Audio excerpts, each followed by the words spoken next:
Election security taking center stage with the SAVE Act this week.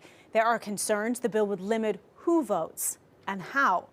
Senator James Lankford says changes are in the works that would protect women voters.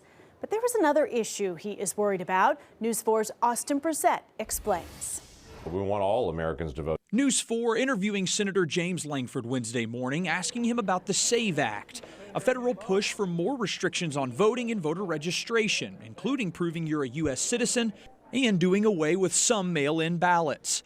There are worries the act could keep some, specifically women, from being able to vote because they've taken their husband's last names. So yes, we want to make sure that married women that have had a name change on that to be able to do that same process. It's part of the amendment process that we're working through now to be able to protect the ability to be able to have mail-in ballots that are verified and also voter ID. Lankford also pointing to a reason he says the SAVE Act is needed. In Oklahoma not long ago, we purged the voter rolls and separated out people that went to jury duty, and at jury duty went to the judge and under oath said, hey, I can't serve on a jury because I'm not a citizen of the United States on it. So they were excused from jury duty. But then when they were checked that same name against the voter rolls, they were registered to vote.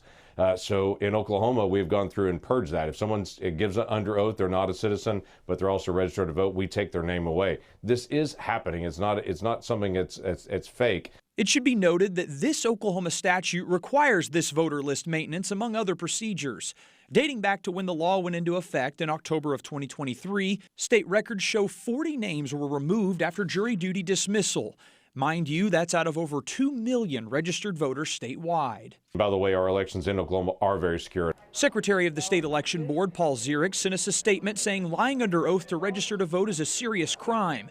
And, quote, even though the number of violations is small, we have successfully utilized the laws enacted by the state legislature to catch these individuals and refer them to federal and state prosecutors.